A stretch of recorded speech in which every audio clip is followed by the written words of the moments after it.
Dayon, I really appreciate sa inyong transparency.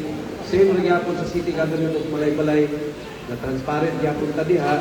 On this coming week akong i-present sa itong programa. Nagyun sa nato pagpadagan. Ako lang mabilit sa inyo from January to December last year, tungod sa transparent o public bidding, wala kita ipaguran ng contractor o supplier.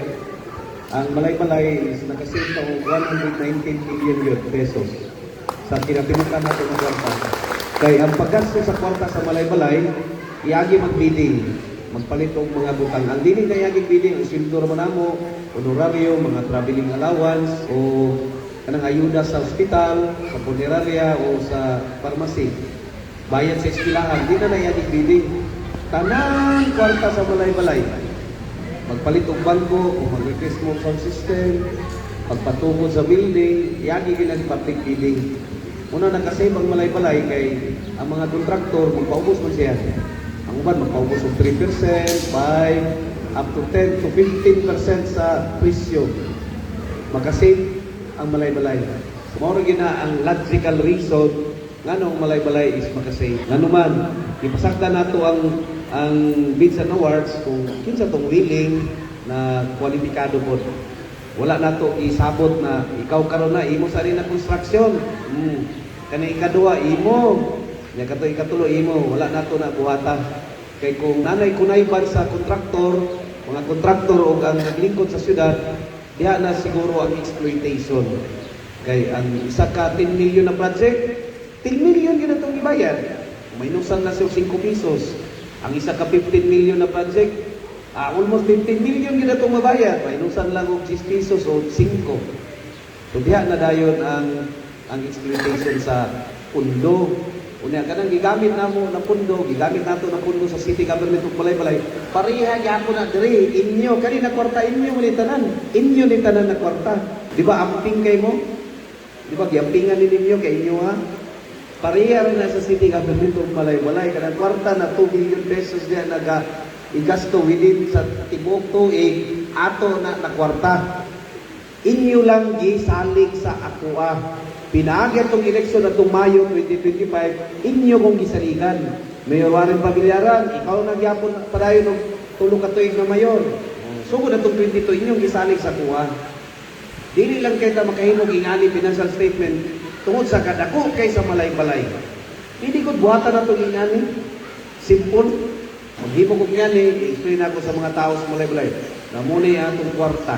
Pero muning unod, buko, sa isa ka organization, whether Sinanglanan National Irrigators Association Incorporated or Malaybalay City Government. Walay kalainan.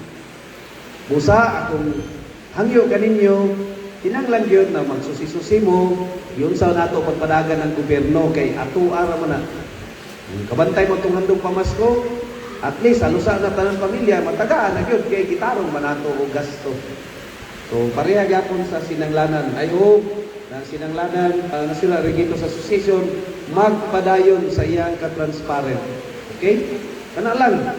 Kung namoy mga likramo sa inyong organization, kanina panahon ang General Assembly ang angay mo speak up. Ganina, lingon to si MC na pangutana, wag kayo mangutana. Pero unya gabi, posible na mag-text, uy, ahali ko na, karon na, ayaw mo kaulaw pangutana sa ilaha.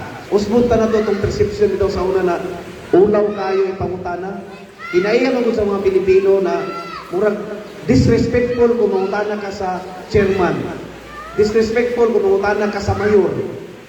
Bali, kaya ang atong gobyerno gitawag og representative democracy. Matag isa ka nato importante, isa ka tao, isa ka butar, isa ka opinion, isa ka katungod. Pero dili man tanan dito na sa City Hall, muna kitawag representative. So ako nagrepresent ko sa inyo ang inyong tingog. So ang ako ang buhaton kinahanglan ang interest yun sa katawan mo'y akong idusok, dili ako personal. So muna ang ampingan yun ang ato ang panudlanan kay mo ni ang backbone. Usay, di man kung may bala na inyo ng kwarta, kaya wapag kung dari kami na naghatag dito. Pinaagi mo na sa indirect tax, sa value added tax. Magpalit po sa mga department store, tanan gamit, TV, washing machine, refrigerator, motor, gasolina, bayan sa kuryente, nanay sa paksi, di lang ninyo mawaan. Unang, kinanglan yun, conscious yun ta karon. Ikaw, taga-malay-malay ka? Kinanglan conscious ka. Ay na inyong paymusli ang posisyon na mayor. Kinanglan ana inyong utok. Mayor ay na paymusli na. Gisilduan niya ka. Nana mo gisildo. So muna kung hangyo ka ninyo. Speak up yun, speak up. Na. Kung gusto ta na ang ibili nato na gobyerno sa kasunod sa tuwa, plastar, sugdin ninyo sa inyong goblingon. Dili ta pili na atong wala lang, magdungo-dungo ra, dun sa inaadya, mora po, dili. Nagpuyo man ta sa democratic na nason, obligasyon na nimo na bantayan ninyo ang nalingkod. Ako mismo. Para pag-abot after yung term, mag-eleksyon man, muna natay eleksyon. Ito nyo ipagwagay sa eleksyon. Pero akong pangutana, ang inyong kasuko ba mo, abot ba mo lang ito ba karong panahon? Hindi man, malimtan naman, ya, matatapan naman na yun. Nakita wa, pasabot naman sa matatapan naman. The more na mga tao makaibalo, the more empowered ang katawan, the more plastar atong gobyerno.